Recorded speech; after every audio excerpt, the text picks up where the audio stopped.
Hello, everybody. Welcome to JavaScript Chicago. Thanks so much for braving the relatively mild weather, but the deadly viruses. We've got a great talk today about Cypress, something I've been really excited to look at, to use for testing. I know where I've been working lately, we've been just starting to look into it. Stephen Hicks is here to talk. He drove all the way, or rode all the way in from Milwaukee on the train, or the? No, we drove a little bit and then jumped on a train. Okay, awesome. And we are hosted, thankfully, by Top Step Trader. John, you want to come up and give a brief introduction? A big round of applause for our host for the pizza.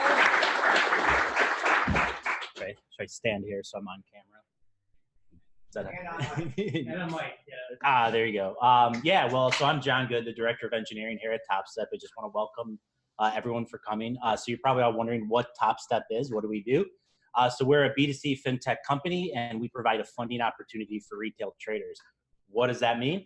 So not professional traders, people like you and me who want to trade, get into trading, get into futures markets, the Forex markets. We might not have enough capital to do it, or we burnt all our capital, right, and all the volatility you've seen lately. So what you would do, instead of losing your money, you would come to us. You'd go through our evaluation called the Trading Combine, where you trade against real-time data in a simulated environment. If you become profitable and you follow some risk management rules we set out, then you'll eventually get to trade our real capital and become a funded trader. So that's in a nutshell what we do. Feel free to talk to anyone in a TopStep shirt afterwards if you want to learn more about that. We are a small team, so we're 50 people overall. The tech team's about a quarter of the company. We are hiring, which is great. So we're hiring everything from front-end engineering roles to full-stack software engineering roles and whatnot. I think after the talk, I think Matt Mern on our team will give a little presentation on some of the technologies we use. But any questions before I hand it over to the talk? Cool. Thank you so much. Thank you for hosting. So before we bring up the speaker, a little throat clearing. Hey, Andrew, that's the other speaker, or the other host, or not host, sorry. We are organizers. It's been a long day. We are always looking for speakers. We're also looking for hosts.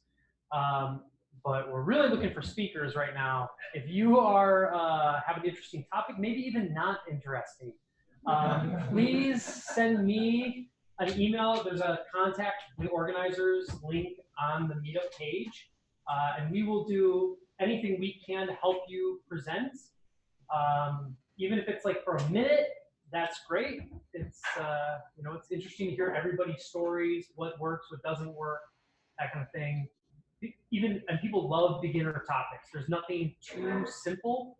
There's a lot of beginners that come to this meetup. So I've gone through like, here's a basic promise, and that was well received. So please reach out to us if you're interested in talking.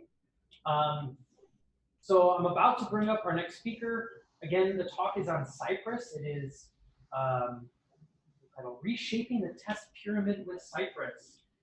And our speaker, and I'm trying to do it the cool way you introduce people, is a web development generalist of 20 years of experience. He believes that writing code is for humans. Is that where you said you worked again? Artsy. He works at Artsy, and it's a remote company that does... We work at art galleries and art collectors. Nice. So please, I don't know if we should give snaps then, or like little claps to our presenter, Stephen Hicks.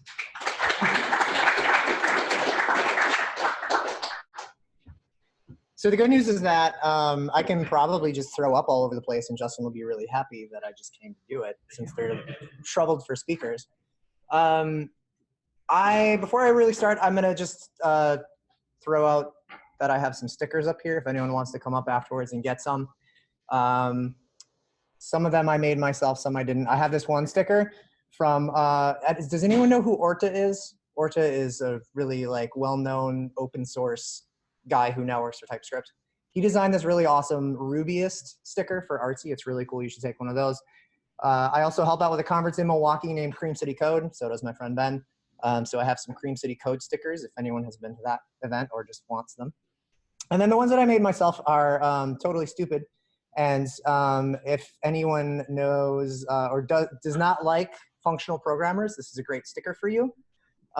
There's a joke in functional programming that it's really hard to explain to people. And once you understand it, you especially can't explain it to people. And there's this thing called a monad in functional programming. And the joke in functional programming is that, oh, a monad is just a monoid in the category of endofunctors. Ha, ha, ha, ha. It's great, fun. So I made a sticker that says your face is just a monoid in the category of endofunctors. I have it in too small of a size and too large of a size. You pick which one you want. So come see me, get those afterwards. I'll take an elbow bump, no handshakes. I'm just gonna say thank you to Justin for having me, and I forgot your name in the back. Andrew, thanks for bringing me down here or allowing me to come down here and speak. And thanks to all of you for being here and braving all of that stuff out there. Wash your hands. My name is Steve on Twitter. I'm at ppopowitz. That's P-E-P-O-P-O-W-I-T-Z. It's not that fun of a story. It's just hard to spell. Email if you want to get a hold of me, steven.j.hicks@gmail.com. And yes, all the slides we're going to look at are available online right now. If you want to follow along, you can at that URL. And I will keep that URL up on the screen for the majority of the talk, so you can write it down at any point. Cool. I do work at Artsy. Has anyone heard of Artsy? Aw, makes me sad. Artsy is a company that's based out of New York. And we work with art collectors and art galleries. And what we're really wanting to do is expand the art market so that everyone can enjoy and discover art every day and be moved by it. And we're doing that with a platform for collecting and discovering art. We're going to look a whole lot today at some of the ways that you can do this on the artsy.net website. I don't work in New York. I work in Milwaukee. I live across the street from Milwaukee in a suburb named Wauwatosa. But it's nice. I'm one of maybe 8-ish remote engineers at the company. We are going to start by looking at something you might have seen before many, many times. You might never have seen it. This is called the testing pyramid, and it is an idea, a metaphor that was put forth over 10 years ago at this point by a gentleman named Mike Cohn, who wrote a book named Succeeding with Agile. And in Succeeding with Agile, he talked about how you have different types of tests that you want to write for your app to ensure the quality. And there are several different types. I don't believe he uses these exact names. These are names that have kind of maybe come out of it since then. But he talks about unit tests at the bottom of the pyramid, unit tests being tiny little tests that you write to test individual units of code. So when I call this function, do I get this result back? Integration tests are another level of the pyramid. And in integration tests, we combine multiple units and say, okay, when I hit this set of units, do they all do what I expect it to do? And then at the top, we have end-to-end tests. And end-to-end tests are kind of like spinning up your app, clicking through it, and making sure that as a user, I can actually accomplish a task that you want me to accomplish within your app. And the reason they are in a pyramid is because there are trade-offs. Those tests at the bottom, the unit tests, they are not very costly to write or maintain. They're cheap. You can write them very quickly. You can change them very quickly. They run very quickly. They are reliable in the sense that they don't just suddenly break because something took too long to happen. They're repeatable, and you're not going to get very much test flake from them. The downside to those unit tests at the bottom is that you don't have a whole lot of confidence that your app is working. They give you confidence that the function that you're testing is working, but what does that really mean in the grand scheme of things? What does it mean for a user coming to your site? Not very much. On the other hand, the ones at the top, those end-to-end tests, they give you all the confidence in the world because it's literally someone clicking through your app trying to accomplish the task that you want them to accomplish, trying to buy artwork on your site or whatever it is that you're doing. Unfortunately, the cost is high. It costs a lot to write those tests. It costs a lot to maintain those tests. They run really, really slowly.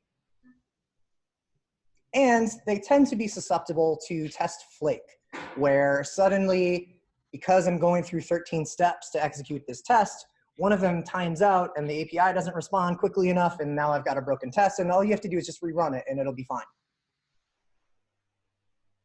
We're going to talk more about the pyramid throughout the evening. For now, we're going to focus on the top, those end-to-end tests. And I'm especially interested in addressing one question about end-to-end tests. Why are they so hard? These are the reasons that I think they are hard. There's a lot of moving parts. You're not just testing those individual units anymore. You're testing lots of pieces together. If any one of them fails, you've got a failing test. They involve state, which is notoriously hard for us as software engineers to figure out how to manage. In order to complete a test, you have to get your app into a specific state before you can complete it.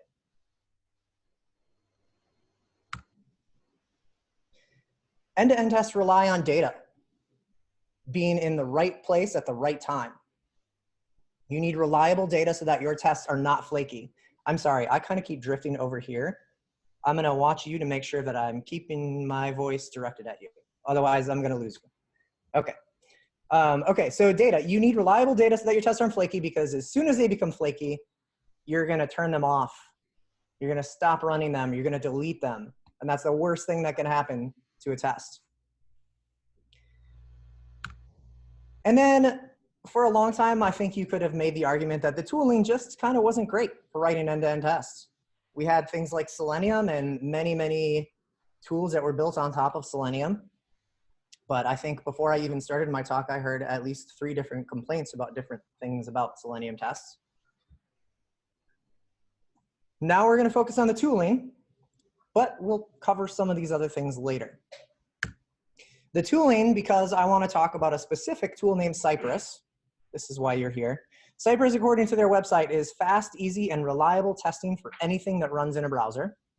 Those are their words, not mine. Their words again. Cypress is an all-in-one testing framework, assertion library with mocking and stubbing, all without Selenium. And it focuses on doing end-to-end testing really well.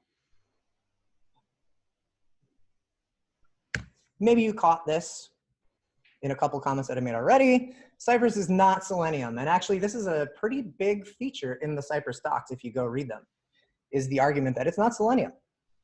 It's kind of a joke, but it's also not really, because so many tools that are out there are actually built on top of Selenium, even though you might not know it. I learned tonight that Protractor was built on WebDriver, which is built on Selenium. And the Cypress docs will talk a lot about the architecture of Cypress as compared to Selenium. And when you look at Selenium, you have a few pieces involved here. You have on the right side your browser, which is going to run your app, and that's really where you want to test things. But in order to actually interact with your browser, what you're going to need to do is install Selenium, and then there's an intermediate thing that you need to install that is a browser driver. So anytime you want your Selenium test to query something that's in the DOM of your browser, make sure that some text is there. You're going to have to make a call that goes from Selenium through the browser driver, through to the browser, to the app that you're testing. And vice versa. If you want to actually just like send things the other way, it's got to go through the browser driver to Selenium. Cypress, on the other hand, has a smaller picture. Maybe that means a simpler architecture. I'm not totally sure. But with Cypress, the Cypress app actually runs alongside your app in your browser. So you don't have to hop across those steps to get into your app. You actually have access to all the network activity, all the events that happen inside of your app, because Cypress is running in the same event loop as your app is inside of your browser.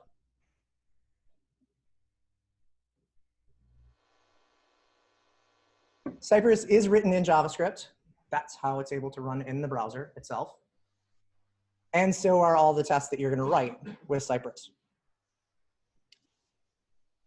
Should be a selling point since we're at a JavaScript meetup, but it might not be because maybe you come from a shop that does a lot of Java, and something like Selenium does allow you to write all of your tests in Java. Cypress is somewhat cross-browser, and a few weeks ago, this slide did not say somewhat cross-browser. It said it's not cross-browser. But in the last month, the Cypress team has rolled out support for Edge and Firefox. It used to be just Chrome. So that's great. That's really great. It just kind of came out of nowhere, too. You will notice Safari and IE are not on that list. And that might be a deal breaker for you. IE especially, because that's where all the problems happen. But they are, support for Safari and IE are under consideration. It doesn't mean they're going to happen. It doesn't mean they're not going to happen. Who knows? It might mean that you can't use Cypress because you can't do all of your IE testing there, but it also might mean you can use Cypress to do testing for 90% of the cases that you need to test, and use some other tool to test IE, which might realistically just be testing manually. Cypress tests will automatically wait when you execute them for 4.5 seconds for each command that you give it. If you've ever written an end-to-end test that failed sporadically because something took a long time because of a timing issue, you know how fantastic this is. Because now you really typically don't have to worry about it. If every single step happens within 4.5 seconds, any of the commands that you give Cypress, like look for this text, it gets up to 4.5 seconds to find that text. So if it takes a little bit for your React or Angular or Vue app to spin up and show that text on the screen, your test is probably still going to pass. The cool thing about this is it makes your test more reliable, right? Because they're not just randomly failing. You don't see them fail and think, I got to just go kick the CI build again. I got to rerun the tests and hope that it takes a short enough time for these tests to pass. When you're running Cypress tests locally, the tests will automatically rerun when you change the tests, which gives you this nice tight feedback loop of I'm writing a test, I save it, I see the test run. I need to change the test a little bit, save it, watch them rerun. It's really, really nice. The asterisk here is that it's the tests that have to change in order for the tests to rerun. If you're testing another app that you're developing locally, saving that file isn't necessarily going to kick the Cypress test runner to rerun. You can time travel through your tests. We'll see this in a little bit, but every single event that happens in your app is available, accessible within your Cypress tests. That includes network calls. Cypress logs every single event that happens along the way. And you can click into any one of those events and see what the app looked like at that state, as well as open your Chrome or whichever browser you're using, debugging tools to dig into things and see what's actually happening, which is really, really neat. We mentioned this when we talked about architecture. Cypress is running directly in your browser, so your tests are going to be faster than using something like Selenium. There aren't as many things to hop over to actually get to the DOM and then jump back and figure out what you want to do with it. The asterisk here is because they are end-to-end tests, and that means there's network latency, there's database stuff going on. They're not really going to be super fast necessarily. But it should be faster with Cypress than something like Selenium. As I mentioned, you do have access to all the events that happen in your app, and that includes all the network activity. And one really cool thing you can do with that within Cypress is you can inspect any of the calls. You can wait for a specific response to come back from an API before you advance to the next step of your test. Or you can mock any of those calls and say, hey, when I call this endpoint, I want you to return a 404. And then make sure that your app is handling 404s from that endpoint properly. We're going to talk more about the trade-offs of mocking these endpoints, but it is a feature that's built into Cypress. Assuming you're convinced that this is a great idea, you're going to want to install it. And to install it, this is the command, npm install Cypress, yarn add Cypress if you're a yarn person. Is anyone not familiar with NPM? Do you want me to explain that? I'm seeing no hands, so I'm not going to. Cool. Depending on the organization that you work in, what actually might be harder than running this command is getting IT to say, okay, you can use NPM for stuff. So this is the artsy.net website. And as a user, I clicked in the top bar, and I'm typing in a search query here. I'm typing the name of an artist, his last name, Goldsworthy. And I see some search results there. And then I'm going to kind of browse through some of the results there to figure out which page I want to go to. I decide that I want to go to the Andy Goldsworthy artist page. And now I'm jumping over to the Andy Goldsworthy artist page, and it's different. We're going to write a test in Cypress to make sure that I can do that. We'll start with some basics. The syntax for writing a test in Cypress looks a lot like writing a test in Jest or Mocha or Jasmine or many of the other JavaScript testing frameworks that are out there. On line 1, we're going to describe a set of tests. We're calling this set of tests searching. That's the feature we're describing. The second argument to describe is a function. And so on line 2, we are going to actually write a test. And to write a test in Cypress, we call the it function. We give it the name of the test. In this case, I would read the name of this test as it searches for an artist. And then the second argument is another function. And inside of that inner function is where our test code is going to go. The first thing we'll do in just about any Cypress test is visit a page. We might do some setup stuff before. But Cypress gives us access to this helper named CY, or this object named CY, that has a whole bunch of helper functions on it, commands, we'll call them, that we can use to tell Cypress what to do in our browser. The first one we're going to look at is visit. We're going to tell Cypress, go visit the URL /. That's going to go visit the root of our app in a browser. The next thing we're going to do is we want to make sure that the page is loaded. So we're going to look for some text. We'll say cy.contains, another helper method that's available, or a command that's available on the CY object, and give it the text that we want to search for, learn about and collect art. This test will sit there and wait if learn about and collect art isn't there for 4.5 seconds, or this command will wait for 4.5 seconds. And if it doesn't get it before the 4.5 seconds is up, my test is going to fail. If it does get it before the 4.5 seconds is up, it's going to move on to the next step, which is that I want to find my search box on the page. So I'm going to do cy.get. Get takes just about any CSS selector that you would want to write. In this case, I'm telling Cypress that I want it to get an element whose placeholder has the value of search. And once I have that, one of the cool things about Cypress commands is that I can chain them on top of each other. So with that element that I find in the get call, I can now click on it. That's going to go ahead and click on my input box. And once I've clicked on it, I want to type stuff. So I'm going to tell it to type name Goldsworthy.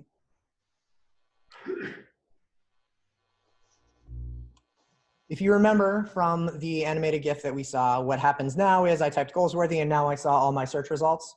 So now I want to actually go find the one that I want to click on. In this case, I'm looking for the one that contains the full artist name, Andy Goldsworthy. cy.contains again, and then .click. We'll click on that search result. When we looked at the demo, what we saw was we navigated over to another URL. So we'll use the cy.url helper, which gives us the results of the URL, but waits 4.5 seconds for it. And we want to assert that it contains Andy-Goldsworthy.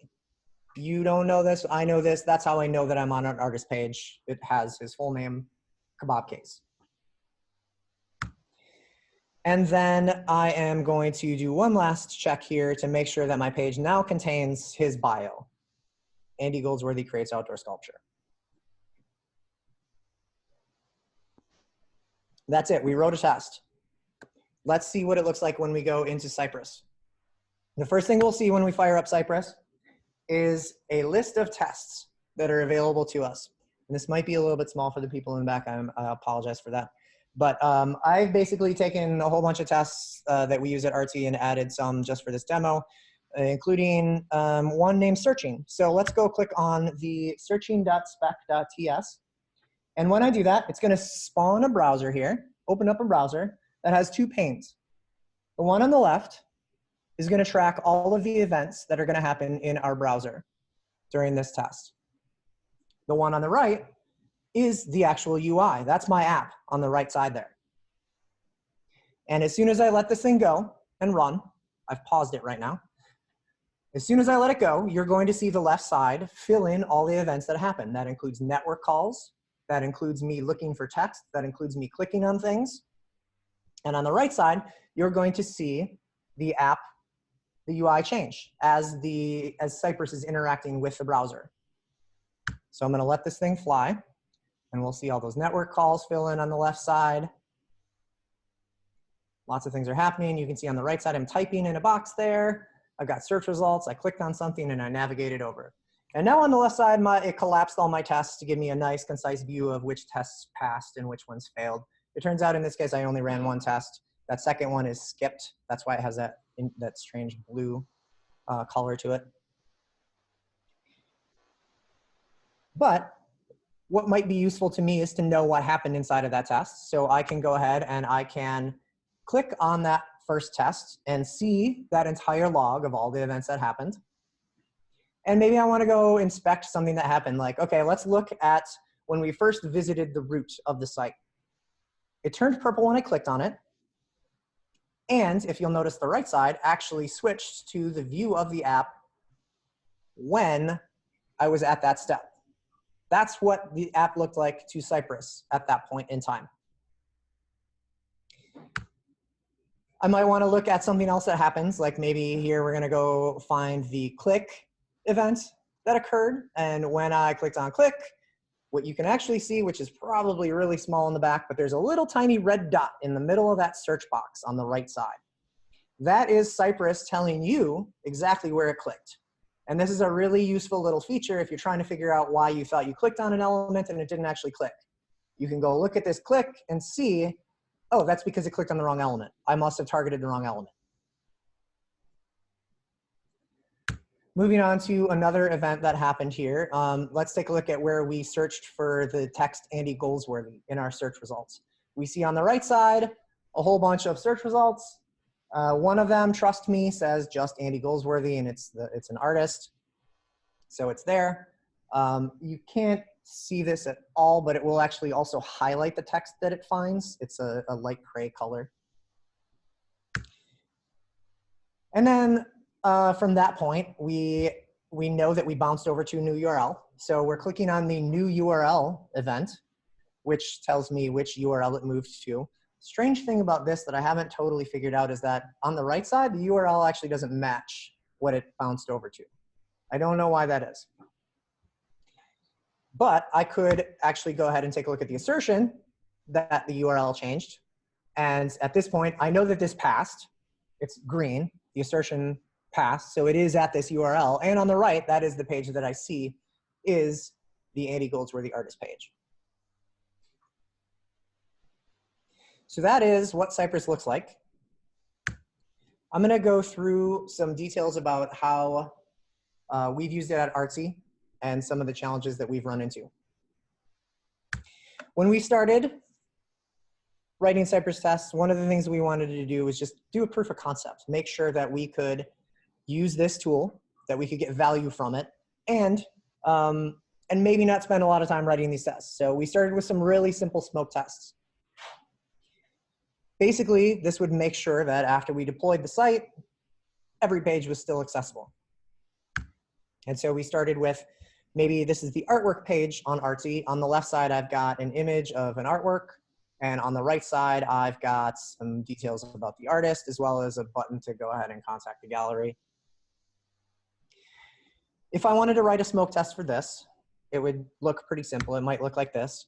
Describe artwork on line 1. Line 2, the name of my test is it/artwork/ID. I should have come with a better example than that. That's just the path to that page that I'm testing. Line 3 through line 5, those are the actual tests. Line 3, we're going to visit a specific artwork page. Line 4, we're going to get an H1, and we want to make sure that there's one that contains Andy Goldsworthy. Line 4, cy.get H1, it might return more than one element, but chaining the should contain onto it will make an assertion that at least one element on that page contains that text and is an H1. Similarly, line 5, we're going to make sure that there's an H2 with the text ammonite on it. There's not a lot to this test, but it proves that we didn't totally break the artwork page when we deployed, and it proves to us that we can use Cypress. Moving on from there, we have started testing some critical flows within our app.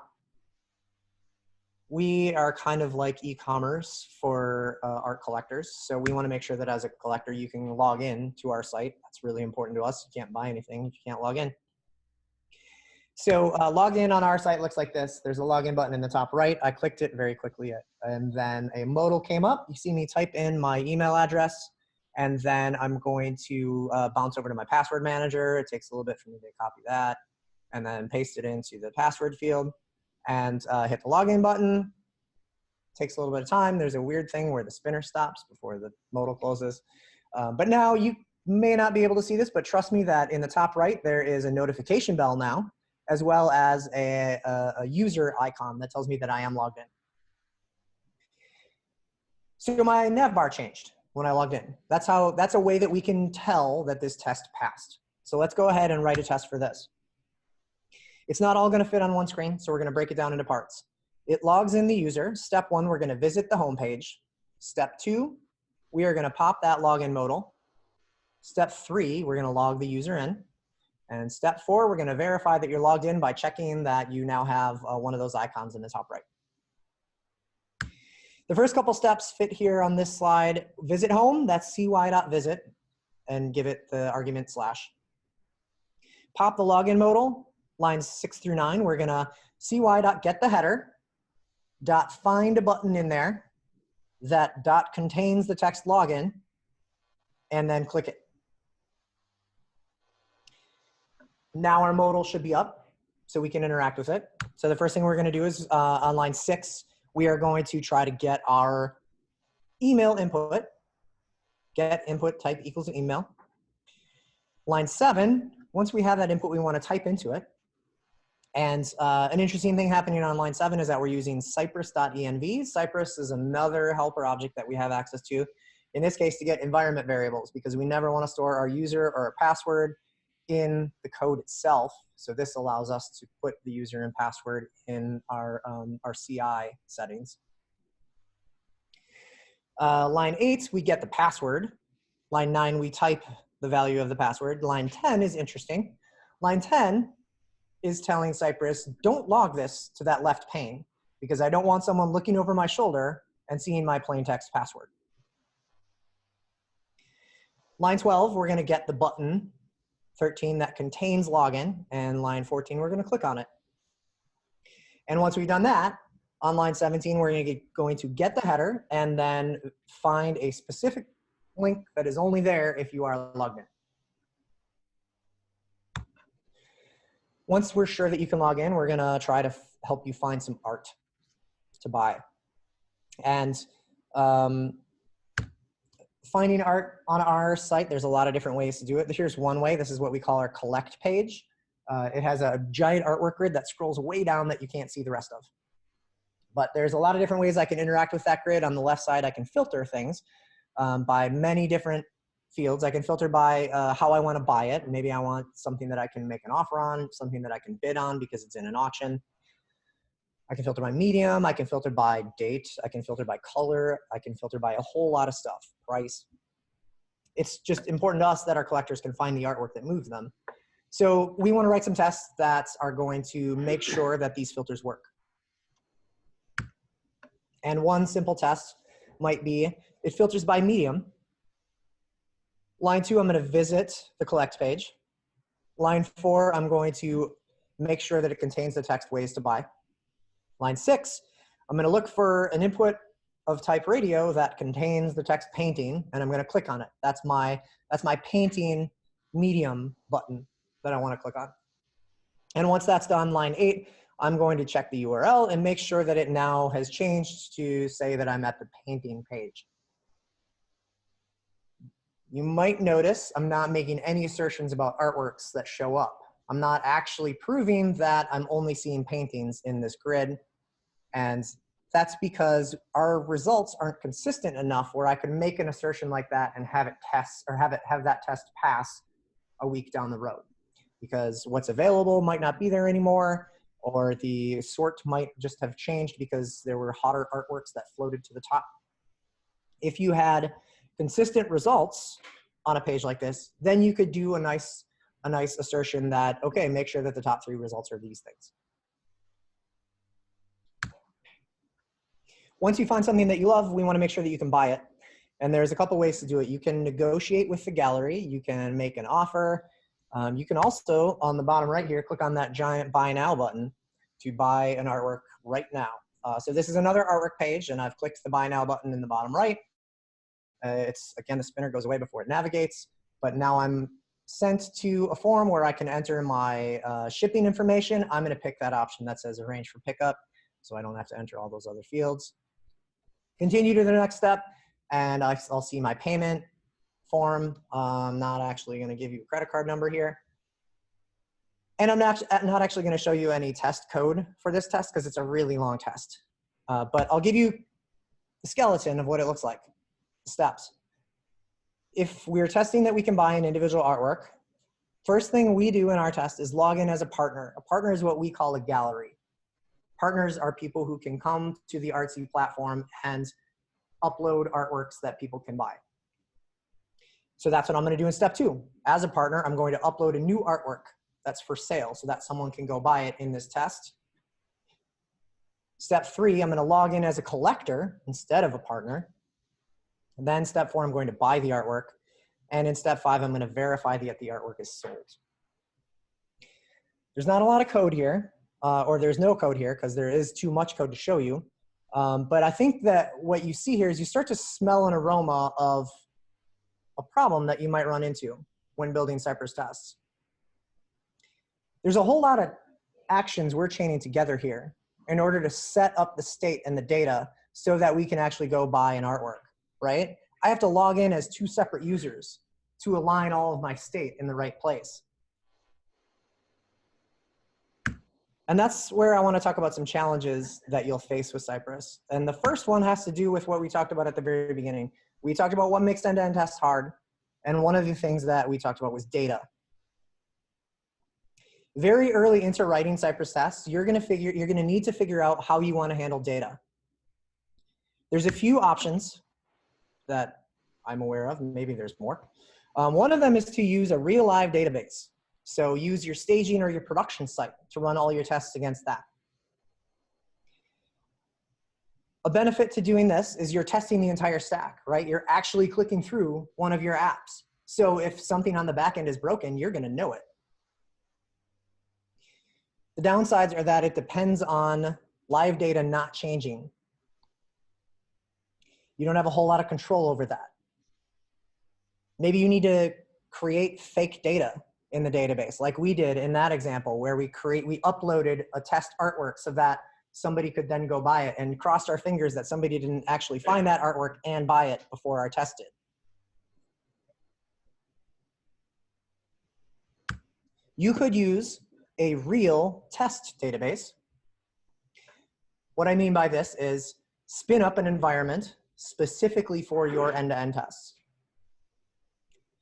You would have all of the confidence that your app is working because, again, you're testing the entire stack. You would also have all the control because you can seed that database however you want. No one else is using it but you. For us, it's a little harder to set this up. If you go to the artsy.net website right now, we don't have one source of data that's populating the screen. We have 5 to 10. We have Mongo databases, we have Postgres databases, we have Elasticsearch indexes. Any of the data you see on one screen could be coming from all those different places. And so to synchronize all those different sources into one test environment for you to run your tests is going to be a substantial amount of work. One other option is to use no database calls at all and mock all of your data calls. I mentioned earlier that with Cypress, you have access to all of the network activity and you can mock all of it. This is really easy to set up. You have total control over the data. You can say when I hit this artwork grid endpoint that I get these specific artworks back and make sure that those are the artworks that are showing on the screen. Unfortunately, it doesn't test the entire stack, right? It's now cutting out the entire back end of your app, and you can be very, very confident that your UI code works great, but if suddenly something in the database is broken, you're not going to know it through these tests. So there's trade-offs, and these are the three options. I'm curious, I want to do a quick poll of how you all would handle this. So let's do a show of hands. Who would choose to use a real live database like their staging or their production environment? We're going to come back to that one because no one ever raises their hand for the first option. Number two, who would use a real test database, spin up an environment specifically for this set of tests? Great, that's probably about a third of the room, maybe half. And then number three, who would use no database at all and mock all the data calls? There's about 6 people that have their hands up in the room. That's about a quarter. I'm going to jump back to number one, use a live database. Anyone want to raise their hand this time? Have a little bit more courage. I see a couple in the back. You guys are just, you're patronizing me at this point. So my point here is if you don't choose number one, you're wrong. I'm just kidding. That's not it. My point is that you actually, I think it totally depends on context and circumstance. Because we did choose number, that's how we're doing it at Artsy. We chose number one. Like I said, there's a lot of work for us to set up a test database. And that feels like the right way if we're going to test the entire stack. But we were able to get some tests up and running a lot quicker by testing staging. But I'm also really, really intrigued by number three, using no database at all and mocking the database calls, or the data calls. And there's one thing that this specifically reminds me of. When I think about mocking data endpoints, it reminds me of trying to isolate my environment, isolate my code so that I don't have anything that my system is interacting with that I don't control. And that reminds me of test-driven development. That makes me feel like if I can mock all of my network calls, I can write some tests to make sure that my app is going to show me a specific thing if it gets this result from this particular endpoint. Before I even write the code to show that thing, I can make that test fail, save it and watch the test fail, and then I can go write the code to make that test pass. And I have all that control over all of the endpoints that I'm interacting with. So I'm just going to show a real quick example of what I think this would look like, or what this would look like using Cypress. If I am going to just test, I'm going to write a couple tests to build out the feature where I have that login link in the top right when I'm not logged in, and then I have my account icon when I am logged in. And I could write a test before I wrote any UI code. It renders a login link when I'm not logged in. Line 2, cy.server, that's your way of telling Cypress, hey, I'm going to go mock some network calls right now. Line 3 through 9 is where I actually mock a network call. In this case, it's the URL that goes to API/me. The status on line 5 is going to be 404. So I'm just assuming that that's the response I'm going to get if I try to call this endpoint and I'm not logged in. And lines 6 through 8, a specific response shape. Now, line 11, when I visit the root, I'm going to, on line 13, expect to find specific text that says log in. And an alternative test, once I've made that one pass, would be to test that when I am logged in, it shows my info. And so now I'm going to cy.server on line 2 to tell it that I am going to mock some stuff. Line 3, I'm going to mock a specific route. This time, the API/me route is going to return a response with a username, a first name, and a last name. Line 12, I'm going to visit that route. Lines 14 and 15, you're seeing some functions that we're going to look at in a little bit, but that's basically looking for specific text on the page. Welcome Kiddington, which is my username now, and the alt text is Kiddington cat on an image.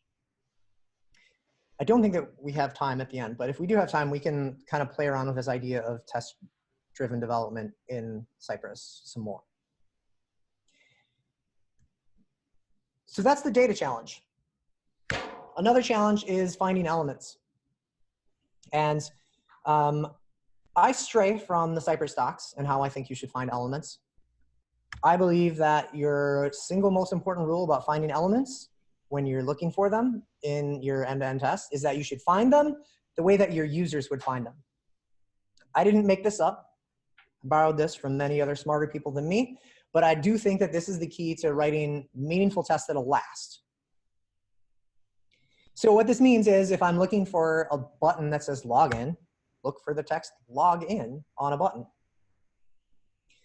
If I'm looking for a form element that is first name, look for a form element that has the label or placeholder first name, because that's how users are going to experience your app. That's how they're going to go find those things.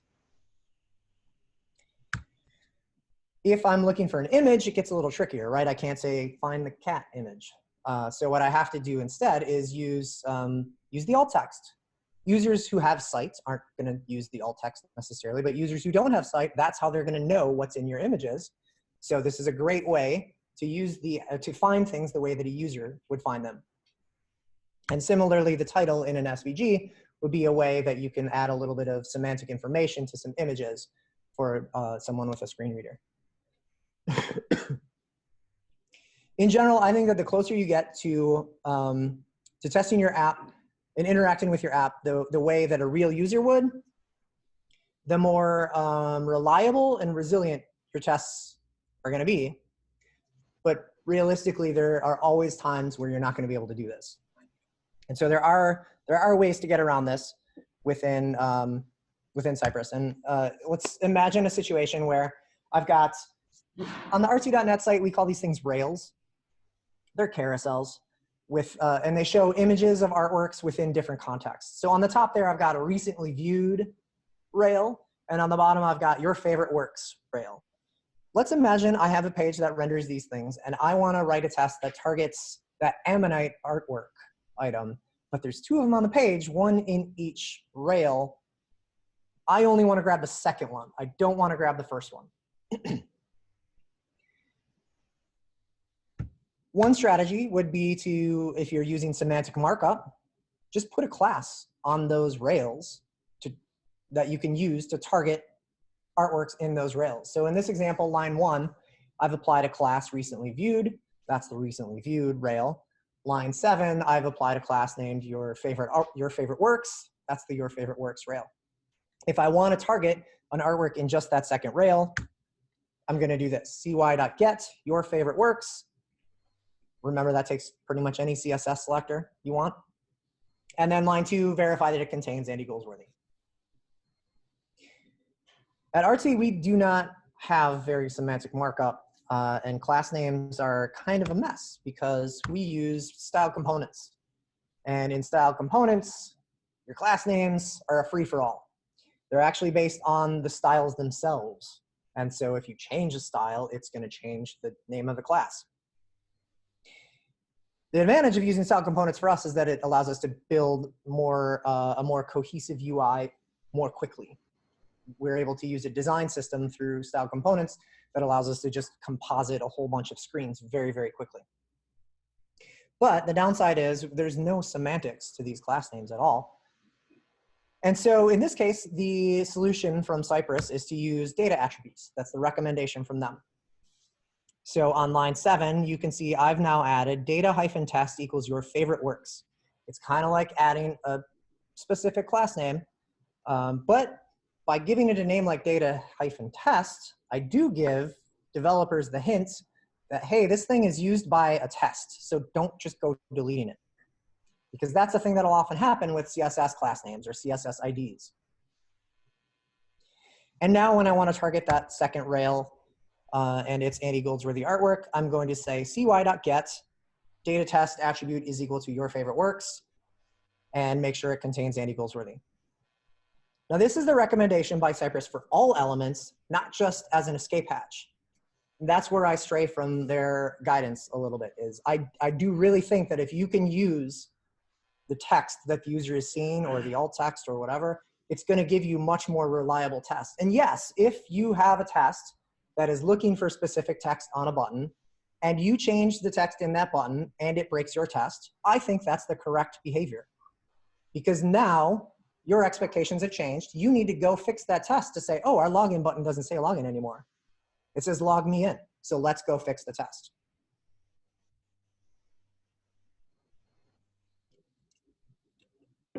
If you're interested in a tool that will enforce you finding these elements by what the user sees, you can use something called Cypress Testing Library. If you've used, has anyone used React Testing Library, or just maybe you've heard it just called Testing Library? Yeah, so it's really the same thing, just applied towards Cypress. It gives you access to a bunch of helpers or a bunch of commands on the Cypress or the CY object. Line 2, instead of in line 1 where I'm saying cy.contains learn about and collect art, line 2 I can say cy.find by text learn about and collect art. Line 4 where I was saying get the element where the placeholder attribute is equal to search. On line 5 I can say cy.find by placeholder text. And there's 7 ways that you can find things in your app with Cypress Testing Library. You can find things by text, by alt text, by label text, by placeholder text, by role, by title, by data ID as the escape hatch.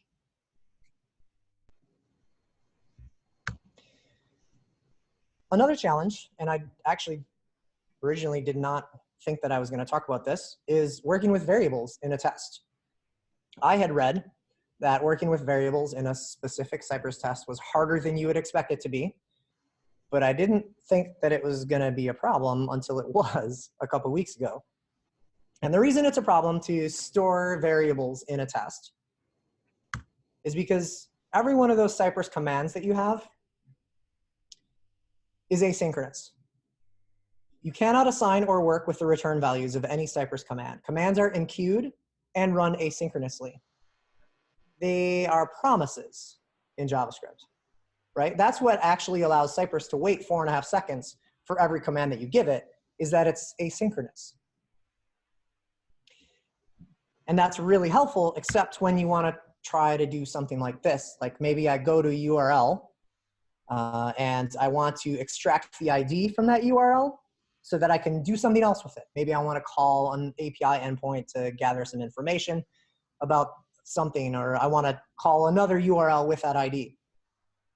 So this function extract ID from URL, lines 4 and 5 return cy.location with path name. That's actually going to give me what's at on the right half of line 1 in that comment, articles/123.4. And it would be natural to think, oh, once I have that, I can just split it on the slash and then grab the third element in the array. But that does not work. And it's because each one of those commands is asynchronous. It is a promise. It's not a JavaScript implementation of a promise. It is a JavaScript core implementation of a promise. It is a Cypress implementation of a promise, which means it has some special features and some things that regular promises don't have, like you can't use async await with it. But you're probably smarter than I am, and so you're a little bit ahead of me, and you're thinking, oh, you just need to chain on a bunch more commands that are going to also work with promises or return promises. And that's exactly what you need to do. So I'm going to, on line 4, call cy.location to get the path name. Then on line 5, there's a command named invoke, which will take the results of the previous command, which in this case is a string, and call a specific function on that result. In this case, it's going to call the split function on that string, split it on that slash. Line 6 is going to grab a specific property or element. In this case, it's grabbing that third element. It's kind of like the square bracket 2 in my implementation that did not work. And then line 7, as article ID, is going to store it or alias it in a place that we can access it in the future, rather than trying to do like const article ID equals the result. There are also some limitations that you might run into pretty quickly with Cypress, with Artsy. No limitations there. There's a couple that I think are noteworthy. First, and Cypress is very clear about these limitations and confident and proud of these limitations, and they aren't looking to change their minds about it. There will never be support for multiple browser tabs. So if you're like me and you have a CMS tool that you're trying to test and you want to click on a link that pops open in another tab and then go make sure that some text was on that second tab, you can't do it within a Cypress test. There are workarounds provided in the Cypress docs. Effectively, the workarounds are find another way to consume that data, whether it's an API endpoint, check it in your test that way, or there are ways to specifically request pages through a Cypress command without actually viewing it in the browser. And then you can check the contents that way. You also cannot use Cypress to drive two browsers at the same time. We saw this before, actually, in that test where I had to log in as two separate users. I logged in as the partner so that I could upload an artwork, and then I logged in as a collector so that I could go buy it. That's because I can't pull up two tabs or two browsers at the same time. So if you want to do this, again, the workaround is something like find another way to either log in sequentially or do something through an API endpoint that you would do through that second browser window. But if you want to have two browsers up and have like two people competing against each other in an auction bidding scenario or something like that, you're not going to be able to do that directly with Cypress out of the box. All right, the verdict about Cypress. Cypress is awesome, right? Does it replace Selenium? No. I think that the Cypress team thinks that it could for a lot of people, and I agree that it could for a lot of people, but because of the limitations that they feel strongly about, which are really great limitations for, it allows them to build this tool with incredible velocity. If they don't have to account for these things, they're still going to leave some people out who are going to just go do it in Selenium because that's where they can do it.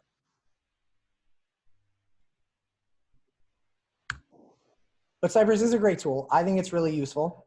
I think it gives you a lot of confidence when you change your code. It's also really young. It has a lot of growing to do, but it shows a ton of promise. And I think it's already a really, really stable product that you should definitely give it a try. One of the things I think is really neat about Cypress is that every developer on my team at Artsy, and when I say team, I mean big team, all the engineers at Artsy, it seems like anytime anyone gets their hands on Cypress tests, they want to start writing more Cypress tests. And I've never worked somewhere or worked with a tool where engineers were so excited to write end-to-end tests. And that's really powerful, right? If developers want to write these kinds of tests, that is only going to improve the quality of your product.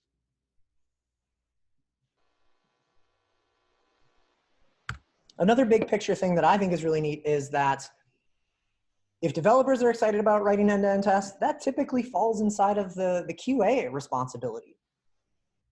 And so if we're gonna write these tests as developers, if we can get QA excited about or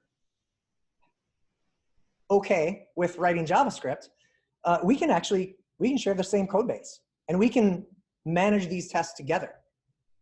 Instead of me chucking stuff over the wall and saying, hey, QA, I don't know what happened to your end-to-end tests. It's not my responsibility. But the thing that I feel I've most learned from Cypress is that I don't really like to think about the test pyramid anymore. I don't think it has to be a pyramid at all. Because integration and end-to-end tests are so much easier now with Cypress than they've ever been before. And you can use a shape that makes sense to you. And so maybe that really is a pyramid because you were never doing end-to-end tests before. And now you can do them in the test pyramid. But maybe you're really excited about the confidence you get out of those end-to-end tests and you want to do the test ice cream cone instead, where you write lots of end-to-end tests and a few unit tests for those weird edge cases. Or maybe you're really excited about the integration level. You think the idea of writing those test-driven Cypress tests where you mock out the data calls is the future of your app. And in that case, just write a whole bunch of integration tests that make sure that your app is functioning properly if you know what the backend looks like.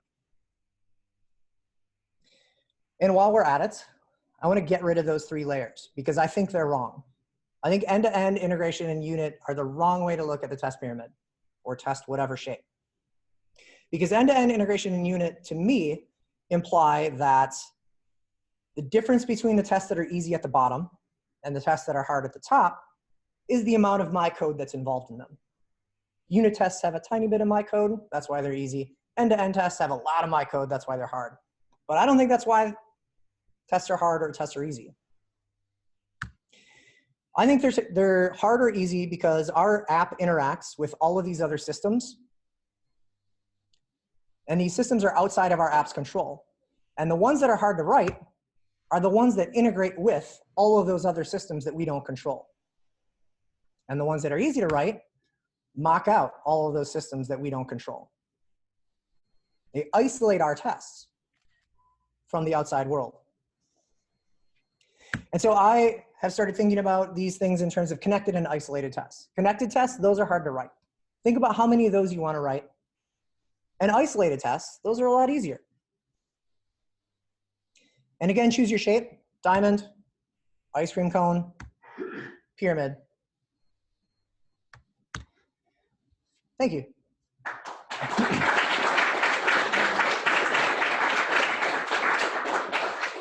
So, do we want to do questions?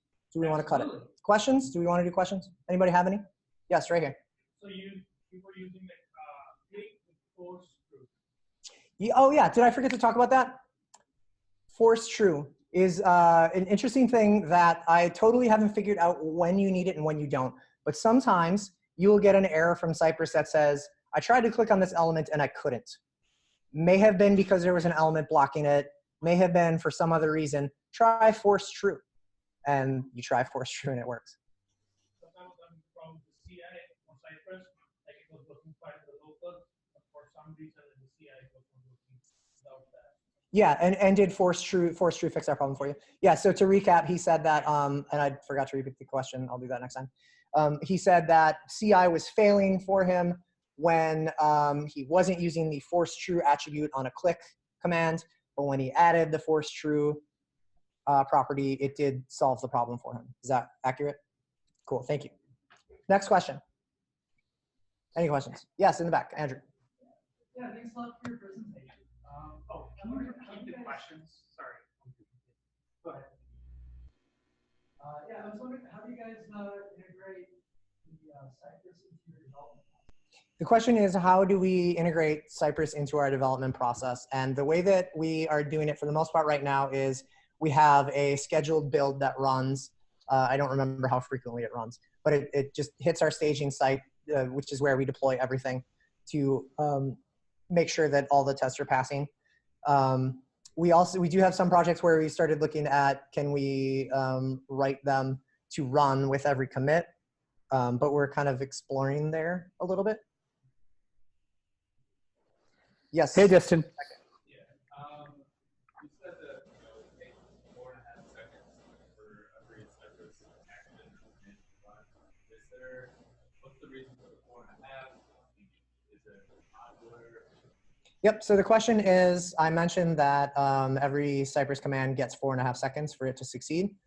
And what's the reason for that? That is just the default out of the box. You can go and configure that if you want it to be something different. I think you might even be able to configure it on every single command that you specify, but I'm not totally sure. Yes, right here. I just want to clarify, that's a timeout, I'm pretty sure.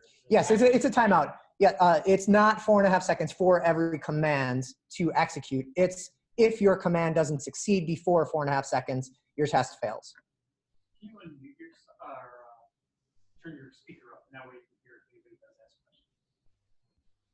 questions. You can hear first. Yes.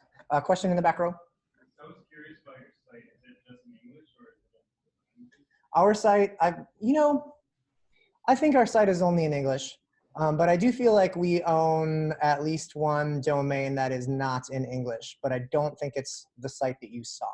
I think it's a totally one-off site. Then a follow-up, I was wondering like how you would do it for a site like English, Spanish, and Mandarin. Right. So We're looking for English text, we need to have another test, or does it kind of like, right? How would you do it? yeah, so the question is, how would you handle internationalization if you had sites with many different languages? I think that's a good discussion topic. I think that the way that I've talked about it as wanting to focus on the text that a user sees, you could make the argument that that doesn't make sense in that case, that you would want to use more of those data IDs and things like that. I could also see going with setting up a set of tests for each language and running it, assuming that there was, I think that if I did that, I would have them run independently, one for each language, but it's an interesting question. Yep, totally. It's an interesting question, and it's fun because when I state my, well, anytime I state any opinion loudly, I'm very quickly greeted with examples of why my opinion is wrong. So that's a good example. Another good example was someone told me about a situation where they had CMS users who were really controlling the content on their site, not the engineers. And in that case, yeah, your tests are going to break all the time if you're not focused, if you look for the text, because someone is going to edit the CMS and now that button doesn't say that text anymore.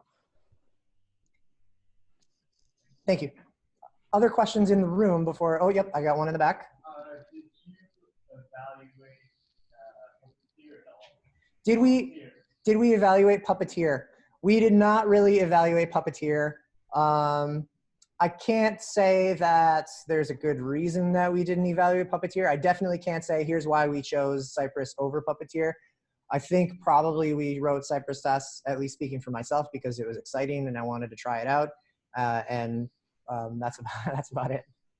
Are you using Puppeteer for these kinds of tests? We are using Puppeteer. Okay, you're using Puppeteer. Started down the Cypress actually, but then another couple of teams in the organization already kind of jump started on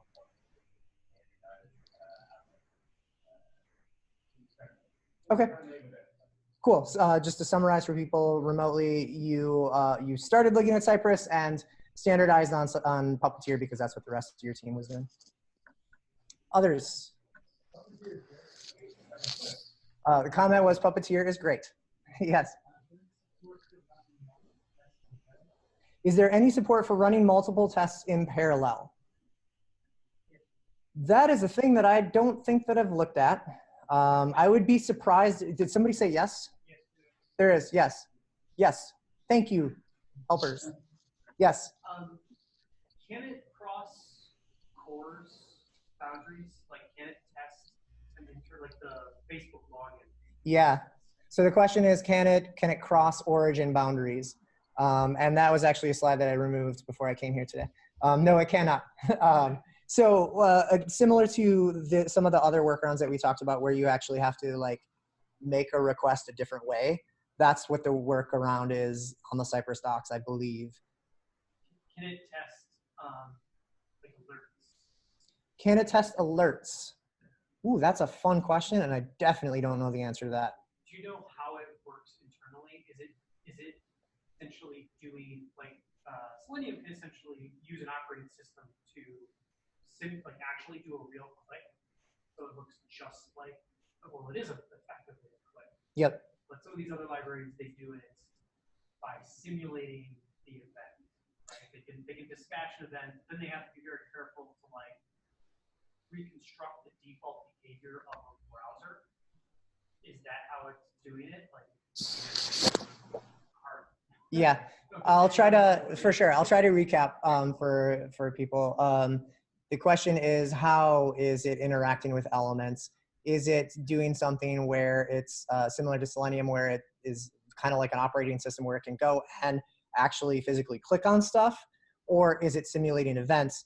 And if I were to guess, which is what I'm doing, I would say that it's simulating events, not actually clicking on things. Right. Yes? It looks like it uses Chrome. Does it use Chromium? Yes, I think so.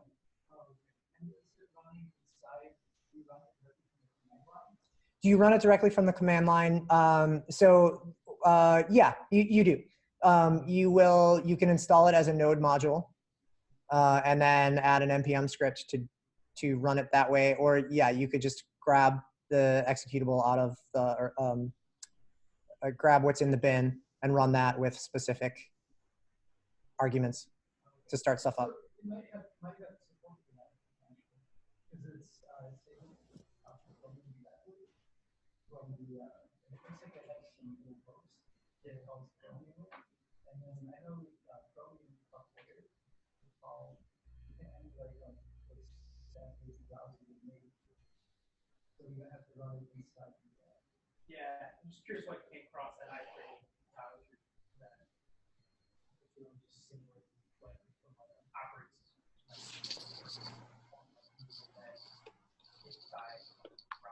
And even the architecture that showed it inside the actual browser. Yeah. Inside the browser. Yeah. Plug in the Chromium. It's from what I understand, it's running in the same event loop as the app itself. So it seems like it's kind of like a plugin to me more than anything else. Remote people, we are hypothesizing on how we are actually interacting with elements. I would encourage either of you, if you really want to dig more into this, the docs might explain it. The other thing to do would be to go on Twitter, and the VP of, I think it's VP of engineering, his name is Gleb. He's very active on Twitter. He actually helped me write one of these slides by correcting me on a blog post. He's super responsive. He'll probably have good answers for you on that stuff. Other questions in the room here before we go to remote? Gone. Okay, let's go to remote. Oh. How does it compare to Test Cafe? How does it compare with Test Cafe? Yeah. I cannot answer that question. I have zero experience with Test Cafe. Anyone remote have questions? Yes. Yes, go ahead, Beam. So this was a wonderful presentation so far I have seen with Cypress. I would like to call out few great things what you talked in the presentation today. So mainly the main things what I liked is sharing the ownership, which I would like everyone to do going forward from every company, I would say. And another cool thing I liked is the calls which are asynchronous, which are really cool. It waits for 4.5 seconds for every event so that you're kind of reliable on your tests. Scrubbing the logs, which is really important when you have a lot of PII data going through your tests. And mocks. Mocks are the ones which gives you more confidence in general when you run those tests along with your developer code. And tracking the network activity, which is really, really useful in general to track down your failures, what went wrong. And the way you have written your tests, they are more descriptive in general. So I would like to call out that as well. And the cool other thing what I liked is the environment variables, what you have been using, so that everyone can just peep into your CI/CD pipeline, put your environment variables and run through your tests. These are the main things what I would like to call out from your presentation, which I really, really liked it. Cool, thank you very much. I'm gonna recap that very quickly. Nothing but really wonderful things about my presentation. I really appreciate that. But some of the things that he specifically wanted to point out to others were the ability to specify environment variables in your CI/CD, the ability to mask things like passwords in the output is really important. I forgot the others, I'm sorry. Mocks, network activity. Ability to mock things, network activity. And sharing the ownership between developers and tests. And sharing ownership between developers and QA. Yes. So, thank you. Yeah. So quick question about the performance with the way you're running your tests with mocks, right? Assume you're setting up some mocks and you're running your tests locally along with your commit or something like that. So then how are you giving that confidence that your infrastructure will be same with the way how it is rendering your page or rendering your elements, or the way how fast your test can run on your commit or on a different environment? Yep. So the question is in regards to mocking the network layer, and how do you, if you are mocking network requests, how do you give yourself confidence that your app is handling a real life API, which might be slower? And same with the UI as well, right? Your UI might also be slow on your different infrastructure. given Right. how many workers you're running, how many. Sure. Yeah. Sure. And similarly with the UI, because running locally, you have different you've got different specs than any of your users have when they're actually hitting the site. In regards to the network activity, you do have the ability to give it delays to slow down, to simulate a slower API response. In regards to the UI, I don't know that I have an answer to that other than I would say like CI/CD, maybe you can do something there, or running it in the command line, you can run it from some other machine that doesn't have your super sweet developer specs. Does that sound like a good answer? Maybe, No, yeah. it's Probably okay. I would have to run through a couple of tests to see how the performance would look like in general, but like it kind of answers my question. So another question I had is more like, how is your experience with headless Chrome or headless Firefox? Did you run any tests with those things, with Cypress being the top player? Yeah, so the question is, how is your experience with headless browsers running these tests? I would say that I don't personally have a lot that I can say to that. I don't think that I can answer that with a whole lot of confidence. So I'm going to pass on that one. Can Cypress do that? Can Cypress switch to driving and headless? Yeah, it can. Yeah. It's not real Chrome. I found that the headless ones are sometimes more flaky for unknown reasons. And just for the whole waiting for network requests, you can alias a network request, like route, define it, and then alias it with a name, and then you can explicitly wait for that network request. So sometimes that wait can be 2 seconds, sometimes that wait can be 7 seconds. Yep. And so the flakiness really goes down a lot if you implement that. It was like a game changer. Cool. Just to reiterate, the headless version tends to be maybe a little bit flakier in some ways, but especially with API requests, you can tell Cypress to wait for any specific API response before it moves on or before it fails. And that also reduces flakiness. Cool. Have you run through any tests using iframes or something like that? Have seen people saying a lot of, they're facing a lot of issues with iframes in general with Cypress. Have you run through them or? So the question is, have I run through a lot of tests with iframes? I have not run through a lot of tests. We did have a comment in the room that I didn't totally reiterate what they said about iframes, but it sounds like, yes, people are experiencing problems with iframes. Okay, cool. Another question I had is more like, the way you have written your XPaths when you have different div class names, right? You said like you embedded a different variable, which is a data test, which you use to use as your XPath or like a element finder in your tests.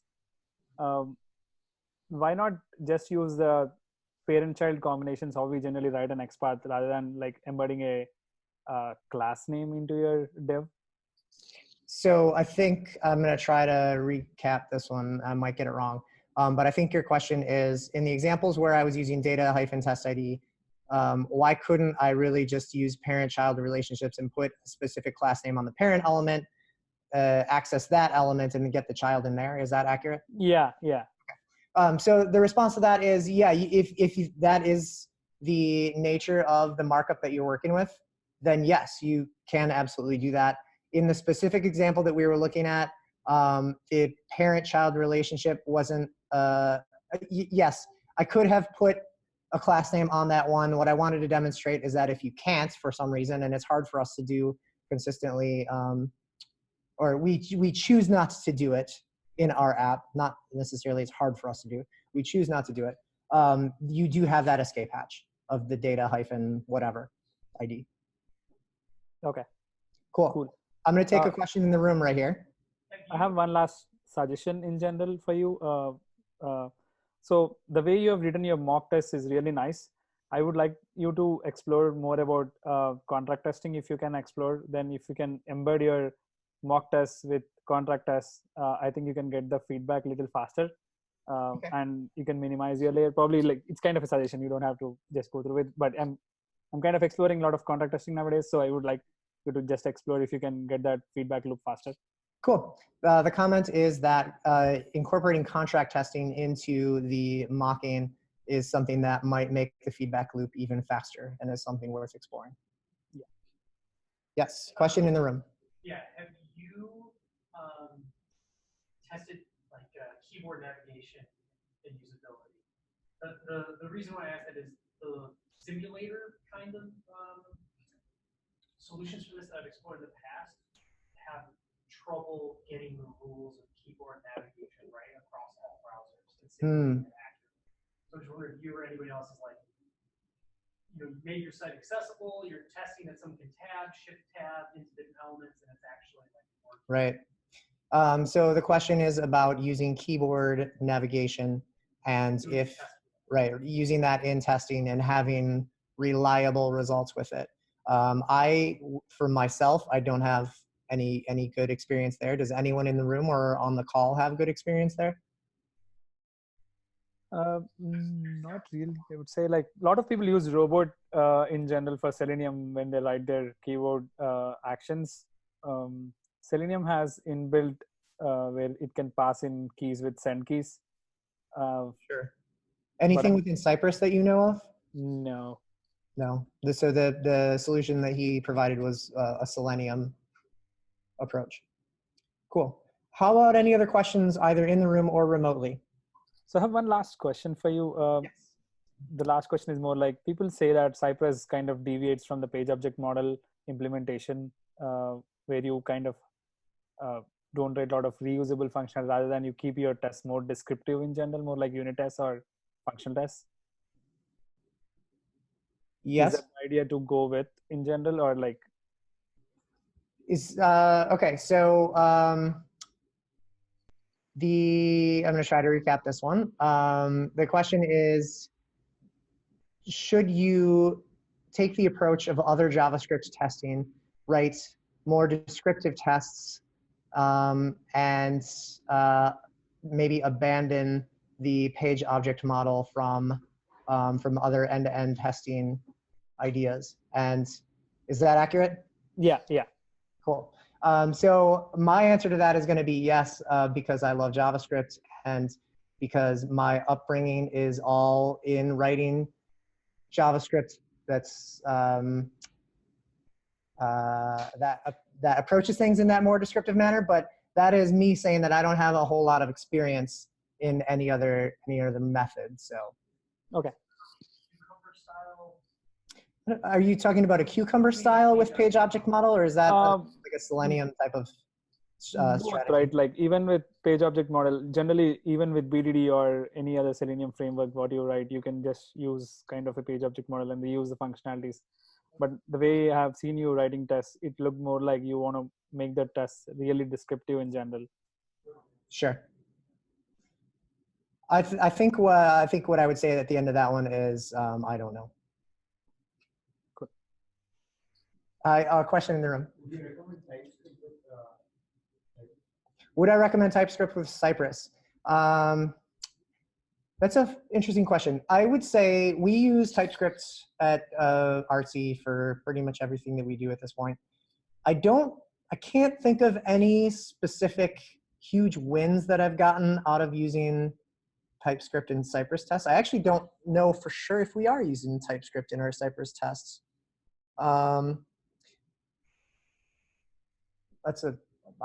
don't know. I'm going to go with I don't know on that one. In general, I think that TypeScript is one of those things that, like, if your team is strong with TypeScript, yeah, there's no reason not to do it. If you're a team that's new to TypeScript and hasn't really worked with types or hasn't worked with TypeScript specifically, I don't think that Cypress and TypeScript are a thing that is worth pursuing for you. I think you should just focus on the Cypress tests and maybe TypeScript down the line. The TypeScript for me is like, I'm not great with the more advanced TypeScript. And so it's like 80%, oh my God, this is amazing. And I never want to do anything without TypeScript. And 20%, I never ever want to see TypeScript again because I just lost like 2 days trying to figure out this type. 2 days is an exaggeration. I asked for help before that, just for the record. Comment in the room. TypeScript is great for the intelligence part, thing. So if you're building your architecture in code in such a way that you are building some sort of domain-specific language within a large team to enable them to have more insight into what things are available within the object or thing you're building, that would be a great use case for TypeScript engineering. That's how I've seen it used within the different types of be it Cypress or whatever Selenium based tools. Yeah. So would it be fair to summarize as to say that TypeScript, while it has many great uses, maybe Cypress isn't the best place for it? Or do you think that that's the best place, that is a good place to do it? I would say if you're building some sort of wrapper domain-specific language framework Yeah. To encapsulate the things that is Cypress, then you could use TypeScript there. Right. Right. But if you're using Cypress just like out of the box without doing a whole lot of customization to stuff, there's not really a whole lot of value that you'll get out of using TypeScript there. Right. Okay, cool. Other questions in the room on the phone? It's not a phone. What year is it? Justin, one last question. So with the few approaches, what you told, one is like using the test database or doing the mock, or like using the real database in production. So when you say real database in production, do you create dummy users who can log in and go through the complete end-to-end workflow? Yes. So the question is, when I say using a real database like staging your production, am I really talking about actually creating fake users who can go do that? Yes, I am talking about that in our staging environment. We do have users out there that do that. Okay. So do you have any metrics which you use? Does your metrics mess up with these users coming in? Like say, few companies have metrics say like how many users logged in from mobile, how many came from Chrome, how many came from Firefox. But if you keep creating dummy users in your tests, then does your metrics mess up in general? Or Sure. like... So do our metrics get messed up because we have test users in our database? And I would say, again, I don't totally know that it's that it's something that we've been concerned about or really looked into. And I'll just genuinely say I don't know. You're doing the staging server, right? So, yes, we are doing it on our staging server. Yeah, you're not doing analytics on your staging server. Yes, thank you. It is our staging server, and it probably does not have any sort of analytic coverage. Sure. Okay. Thank you for answering the questions for me. I appreciate it. If you want to hang out sometime and write the code for me too, I would love it. All right. It sounds like we might be wrapped up here. Thank you so much, Steve. Yeah. Thanks everyone for coming. Thanks everyone for dialing in real.